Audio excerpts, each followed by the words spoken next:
कैसे बने टॉपर या बोर्ड परीक्षा में टॉप कैसे करें। अक्सर इस तरह का सवाल हर विद्यार्थी के मन में उठता है। अक्सर विद्यार्थी यह सवाल पूछते मिल जाते हैं कि आखिर उस टॉपर ने किस तरह से पढ़ाई की जिससे उसने बोर्ड परीक्षा में टॉप किया। स्पेशली उन सारे स्टूडेंट के लिए बोर्ड परीक्षा का पहला अनुभव होता है जो क्लास 10th में होते हैं, तो जाहिर है कि उनको सबसे ज़्यादा डर लगता होगा और जिसके कारण परीक्षा में उतना अच्छा परफॉर्म नहीं कर पाते जितना अच्छा वो कर सकते हैं। और सिर्फ क्लास 10th वालों के लिए नहीं बल्कि क्लास 12th वालों के लिए भी ये टॉपिक कि कैसे परीक्षा में टॉप करें कॉमन होता है। इनफैक्ट हर एक स्टूडेंट चाहता है कि वो टॉप करे, लेकिन क्या ऐसा पॉसिबल है? तो आज आपको इस वीडियो में हम आपको बताएंगे कि बोर्ड एग्ज़ाम में टॉप, बोर्ड एग्ज़ाम मतलब कोई भी बोर्ड, चाहे वो सीबीएसई बोर्ड हो, यूपी बोर्ड हो, आईसीएसई बोर्ड हो, कोई भी बोर्ड हो, उसमें टॉप करने के लिए क्या महत्वपूर्ण बातें हैं, कैसे क्या महत्वपूर्ण बातें हैं जो भूमिका अदा करती हैं कि आप टॉप करें। और बोर्ड टॉपर बनने के लिए आप में क्या क्वालिटीज़ होनी चाहिए और स्पेशली आपको किन बातों का ध्यान रखना चाहिए। इस वीडियो के अंत में मैं आपको ऐसी अमेजिंग एंड सुपर टिप्स बताने वाली हूँ, ट्रिक्स बताने वाली हूँ, जिसके थ्रू अगर आप एग्ज़ाम के ड्यूरेशन में बैठे हुए हों और आपको क्वेश्चन पेपर के 2 या फिर 3 क्वेश्चन नहीं भी आ रहे हो तो भी आप उस पेपर में 100% मार्क्स अचीव कर सकते हैं। अगर 100 नहीं कर पाएंगे तो भी आप सफिशिएंट अमाउंट में मार्क्स अचीव कर सकते हैं, जिसके कारण आप टॉपर की कैटेगरी में आ जाएंगे। तो चलिए बने रहिए हमारे इस वीडियो में लास्ट तक ताकि आप वो टिप्स जान सकें।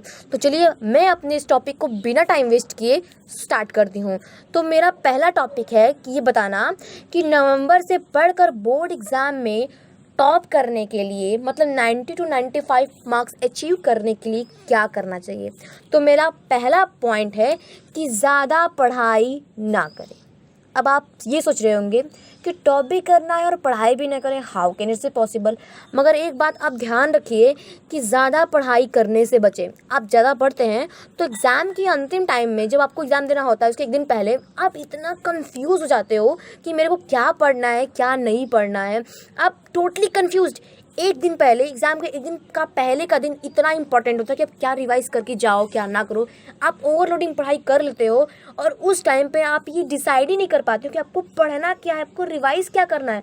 ऑफ कोर्स जिस चीज़ का सिलेबस होता है वही आपको रिवाइज़ करना है, बट फिर भी आप ज़्यादा पढ़ाई करोगे तो आप अपने आप को हेल्थ कॉन्शियस नहीं कर पाओगे, आप ब्रेक डाउन हो जाओगे और इसके कारण आप पढ़ाई में मन ही नहीं लगा पाओगे और आपका पूरी बॉडी रिकमेंड नहीं करेगी, खुद को तैयार नहीं कर पाएगी उस पढ़ाई के लिए जो आपका इंतज़ार कर रही है टॉप करने के लिए।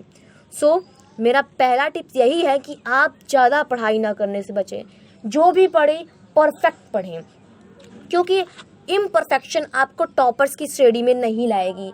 जी हाँ, ज़्यादातर टॉपर्स और टीचर का यही मानना है कि यदि आपको किसी भी परीक्षा में अच्छा प्रदर्शन करना है, टॉप करना है, अच्छी रैंकिंग लानी है, तो जितना भी पढ़ाई करें इफ़ेक्टिवली पढ़ाई करें।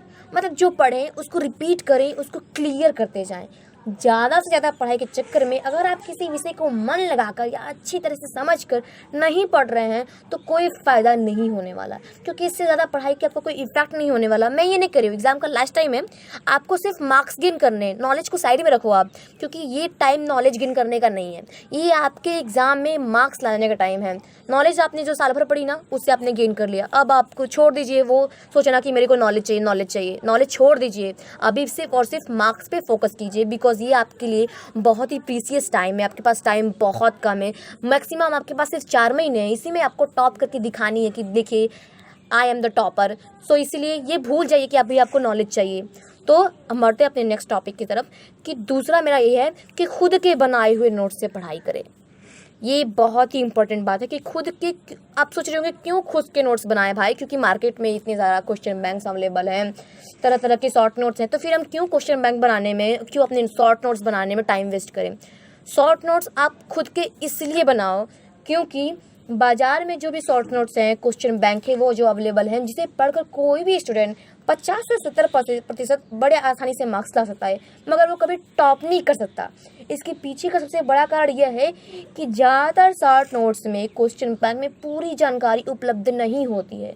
इसलिए कोई भी स्टूडेंट इसे पढ़कर पास तो हो सकता है या ठीक ठाक स्कोर भी कर सकता है, अगर टॉपर नहीं बन सकता तो भी। लेकिन अगर कोई विद्यार्थी खुद नोट्स बनाकर कोई विषय पढ़ता है तो वह उस विषय पर ज़्यादा लंबे समय तक याद रखता है, क्योंकि आप खुद से लिखते हो तो आपके दिमाग में वो फिट होता है, क्योंकि आपका सबकॉन्शियस माइंड रेडी होता है उस चीज़ को एक्सेप्ट करने के लिए कि यार मैंने इसको तो लिखा था। आपके एग्जाम टाइम पे वो रिपेयर हो जाता है। लेकिन अगर ज़्यादा टॉपर्स की अगर बात करें तो सभी यही मानते हैं कि उन्होंने खुद के बनाए हुए नोट से पढ़ाई की।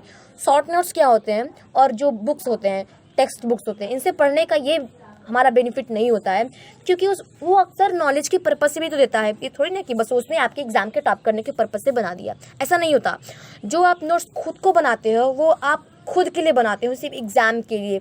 लेकिन जो भी नोट्स क्वेश्चन बैंक आते हैं मार्केट से, उसमें नॉलेजेबल चीज़ें भी होती हैं जो आपके एग्ज़ाम के काम की नहीं होती हैं। वो बस ऐसे ही रेंडमली दे देता है ताकि आप उसको पढ़ो, लेकिन वो आपके लायक नहीं होती। इसीलिए ज़्यादा से ज़्यादा जोर दें कि वो आपके बनाए हुए शॉर्ट नोट्स खुद के हों। तो खुद के नोट्स बनाने के बाद अब आपकी बारी आती है कि कंटिन्यूसली क्लास अटेंड करें और एक्टिव रहें। अब कुछ स्टूडेंट्स होते हैं कि एग्ज़ाम के लास्ट टाइम में क्लास जाना छोड़ देते हैं, स्कूल जाना छोड़ देते हैं। वो बोलते हैं मैं घर पे रहूँगा और मन लगा के पढ़ूँगा और टॉप करूँगा, मगर ये बहुत ही गलत तरीका है। वो ये भूल जाएं, वे सोचना छोड़ दें कि अगर वो क्लास अटेंड नहीं करेंगे, घर पे रह के पढ़ाई करेंगे तो टॉप कर जाएंगे। कंटिन्यूसली रेगुलरली क्लास अटेंड करें, क्योंकि क्लास में कभी कभी टीचर्स लोग या फिर बाकी स्टूडेंट्स से हमें कभी कभी कुछ ऐसी चीज़ें भी मिल जाती हैं जो हमारे माइंड में तुरंत ही कैच कर जाती हैं और वो एग्ज़ाम टाइम में भी तुरंत हमको समझ में आने वाली भी होती। हर एक विद्यार्थी के साथ, लगभग हर स्टूडेंट के साथ होता है कि कोई क्लास उन्हें बहुत अच्छी लगती है और कोई क्लास उन्हें बहुत ज़्यादा बोरिंग। टॉपर बनने के लिए बहुत ज़रूरी है कि आप हर एक क्लास को पूरी इंपॉर्टेंस दें, फिर चाहे कोई भी क्लास हो, कितनी भी बोरिंग क्यों ना हो सकता है टीचर जो क्लास में पढ़ाने वाला हो वो आपको पहले से आता हो, इसलिए आप सोचते हो कि ये तो मेरा टाइम वेस्ट हो गया। आपको वो क्लास बोरिंग लगती हो, या फिर जो टीचर पढ़ाने वाले होते हैं वो कुछ बहुत धीरे धीरे स्पीड में पढ़ाते हैं, इसलिए आप बोर महसूस करते हैं। लेकिन चाहे जो भी हो, वह टीचर अपनी क्लास में कुछ ना कुछ ऐसा तो ज़रूर पढ़ाएगा जो एग्ज़ाम के लिए इम्पॉर्टेंट होगा।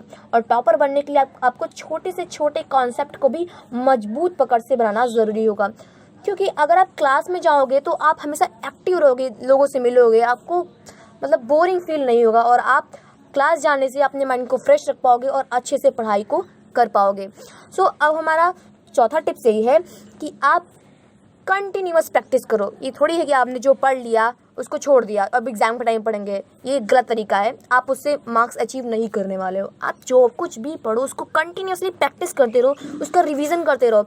अक्सर ये होता है, सब बोलते हैं कि जो टॉपिक्स हमारे लिए हार्ड होता है उसको पहले पढ़ो, जो ईजी है उसको बाद में पढ़ते हैं, एग्ज़ाम के टाइम क्लियर कर लेते हैं। मगर यहीं पर तो बच्चे मात खा जाते हैं, क्योंकि जो टॉपिक्स आपको आती है उसके लिए सिर्फ 5 मिनट दो ना यार, लेकिन दो ज़रूर, क्योंकि अगर आप उसको नहीं दोगे तो आप उसको भूल जाओगे और आप उसको कर भी नहीं पाओगे। इसीलिए जो भी आपको जितना पॉसिबल हो सके आप उतनी पढ़ो, मतलब कम से कम टाइम में आप टाइम बनाओ। जो मतलब 24 घंटे में 17 से 18 घंटे का शेड्यूल बना लिया, क्या फ़ायदा ऐसे शेड्यूल का अगर आप उसको मतलब आप उसको अचीव ही नहीं कर पाते हो। इसलिए कोशिश करो कि आप दिन भर में बस 12 घंटे ही पढ़ो, लेकिन मन लगा के पढ़ो। उस 12 घंटे में 2 घंटे आप अपनी चीज़ों को रिवाइज करने को दो। देन इस वे में आप अपनी किसी भी चीज़ को प्रैक्टिस कंटिन्यूस कर सकते हैं। और फिर अब बात आती है प्रॉपर टाइम टेबल की। हर एक स्टूडेंट जोश में जाता है और प्रॉपर टाइम टेबल बना के आता है 20 घंटे का, 22 घंटे का, कि मेरे ज़्यादा इतना पढ़ने का है और टॉप करने का है। मगर ये गलत है। अगर आप ज़्यादा टाइम बना लोगे तो आप 2 दिन फॉलो करोगे, 3 दिन फॉलो करोगे, फिर तीसरे दिन क्या होगा, आप ब्रेक डाउन कर जाओगे, आप नहीं कर पाओगे, आप अपने टाइम टेबल को फॉलो नहीं कर पाओगे। इसलिए सिर्फ और सिर्फ 4 से 5 घंटे का टाइम टेबल बनाओ, उसको कंटिन्यूसली पढ़ते जाओ, पढ़ते जाओ, पढ़ते जाओ। सिर्फ टाइम टेबल बनाना ही इंपॉर्टेंस नहीं होता, उसको फॉलो करना भी उतना ही ज़्यादा इंपॉर्टेंट होता है। तो इसके बाद आप कोशिश करिए कि अधिक से अधिक सैम्पल पेपर्स को सॉल्व कीजिए, क्योंकि सैम्पल पेपर जब सॉल्व करोगे तो आपके दिमाग में क्राइटेरिया हो जाएगा कि मेरे को कैसा प्रश्न सॉल्व करना है।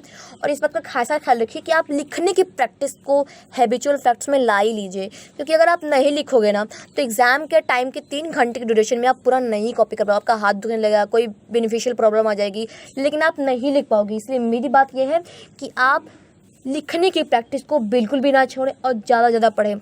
और एक बात और ध्यान रखिएगा कि जंप ना करें।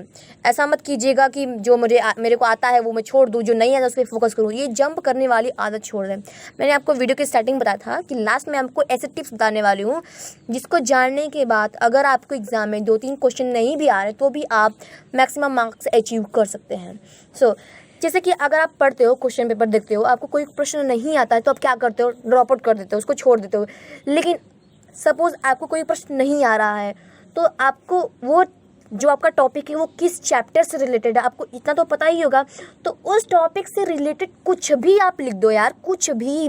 अगर लॉन्ग टाइम क्वेश्चन आंसर है तो आप उसमें 2-3 पेज तो लिख ही सकते हो ना उस टॉपिक से रिलेटेड। तो कोई भी एग्जामिनर इतना भी बुरा नहीं है कि अगर आपने लिखा है तो आपको मार्क्स वो ना दिए जाए। अगर वो 10 मार्क्स से 7-8 तो मार्क्स दे के ही जाएगा, भले वो आपने उस टॉपिक में वो ना लिखा हो जो उसमें पूछा गया हो। तो इस बात का खासा ख्याल रखिए। यही मेरी वो टिप्स है कि कुछ भी हो, क्वेश्चन पेपर छोड़ना नहीं है, एक भी प्रश्न आपको छोड़ना नहीं है। जो बच्चे ये सोचते हैं कि उनकी हैंड राइटिंग ख़राब है, उनको मार्क्स नहीं मिल रहे हैं, तो आप ये अपने दिमाग से निकाल दीजिए। हैंड राइटिंग जिसकी अच्छी हो बुरी हो ऐसी बात नहीं है, कोई भी टॉप कर सकता है। हैंड राइटिंग का कोई इफेक्ट नहीं होता है क्योंकि एग्जामिनर भी जानता है कि बच्चे ने मेहनत की, आपने लिखा है। और हाँ, खासा ख्याल कि बिल्कुल भी आप कोई भी अपने टॉपिक को छोड़े ना, हर एक क्वेश्चन को अटेम्प्ट करें और सीरियल वाइज लिखें। इस बात का ध्यान रखें कि उसको सीरियल वाइज लिखें। ये नहीं लिखते हैं कि पहले जो प्रश्न आपको पहले आता है वो अपने पहले एग्जाम में डाल दिए, ये आप गलती करना छोड़ दीजिए। जो सबसे सीरियल वाइज लिखेंगे तो एग्जामिनर को कॉपी चेक करने में भी सुविधा होगी और आपको भी समझने में आसानी होगी कि आपने कौन कौन से प्रश्न किए हैं। ऐसा थोड़ी ना कि अगर आपने लिखते बैठते हैं तो ऐसा होता है कि आपने कोई प्रश्न किया हो, आप भूलवश छोड़ गए, आपको समझ में नहीं कि मैंने कितने प्रश्न टाइम किए हैं या नहीं किए, इस टाइम में आपका क्वेश्चन पेपर छूट जाता है। इसे सीरियल वाइज लिखें, इससे आपको भी बेनिफिट होगा और टीचर को भी बेनिफिट होगा, कॉपी चेक करने वालों को भी बेनिफिट होगा और कोई भी क्वेश्चन पेपर ना छोड़े। तो सो गाइस, इस तरीके से आप नवंबर से पढ़ के बोर्ड एग्जाम में टॉप कर सकते हैं। अगर आप मेरी इस टिप्स को ध्यान में रखेंगे तो मैं आपको चैलेंज देती हूँ कि आप 100% मार्क्स ज़रूर अचीव कर लेंगे।